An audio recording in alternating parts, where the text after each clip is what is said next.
time to wrap this one up from the pouring rain here at Fisher Stadium. I'm sure these two teams glad to head back into the lockers, get warm and dry, but it was Loyola coming out on top today in a big way, 18-10.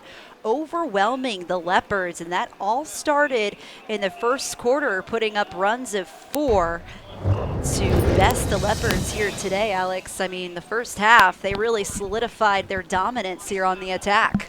And both teams came out fast and furious. Really impressed how they handled the elements, moving that ball at hyperspeed. Looked like it was going to be a track meet at the beginning of this one, but it was the defense from Loyola that kind of came through in the second half. Yeah, you saw a great goal there from Kalman Cram. He had a couple here today, but for Loyola, they poured it on strong against this Leopards team. Seemingly unstoppable at some points, but we saw some great plays from Lafayette in this one. They came back a little bit there in the second quarter, even got a lead for a period of time, 7-6, but quickly erased by Loyola. They kept capitalizing on those second chance opportunities. And when it rains, it pours for this Loyola offense. They did a tremendous job in that second half, and give Lafayette a ton of credit for the way they fought. Lafayette's an excellent team. I don't know if they played their best today, but certainly a team that can still do some damage this season. Coach Myers and his staff do a tremendous job. They'll have them ready to go next week.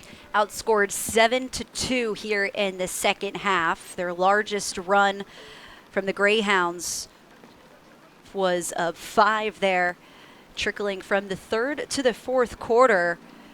It seems like they just couldn't stop the bleeding here. The Lafayette defense with a tough task today against the Hounds. We did see a goal from Nick Muller there in the fourth quarter.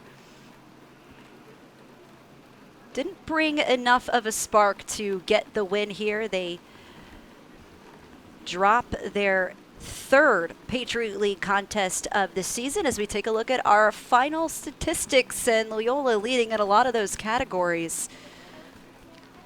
And you look at the face-offs, I think Loyola coming into this game, you would think would not have the advantage. Give Pacheco a ton of credit, 5 in the gray jersey. He was excellent today, and that was one of the differences today. There were a lot of differences, but that was one of the big ones. Absolutely. Our leaders, Minikis had a fantastic game for Loyola, but so did Luke Stout. I mean, incredible in between the pipes. Absolutely. Minikis, we talked about him earlier in the broadcast. I mean, if it wasn't for Evan Plunkett and the amazing season he had at Army a year ago, Matt Minikis could have made an argument he was the Patriot League Rookie of the Year, and then Luke Stout, he's been getting it done for the last couple of years in between the pipes. Charlie Kniff with a hat trick here today. Peter Lehman with 2 goals, as Lafayette is 0 and now 13 against this Loyola team. They'll have to wait for next year to get another crack at these Greyhounds. They close this one out leading 18-10. Your final result, they improved to 3-6. First win in the Patriot League, now 1-2 for Lafayette. They are 4-4 now, dropping to 1-3 in the Patriot League. That's going to do it for our broadcast for this afternoon. For myself, Gwen Begley, and Alex Schoen, our entire crew, we thank you so much for hanging with us here today on ESPN Plus. Have a great weekend, everybody.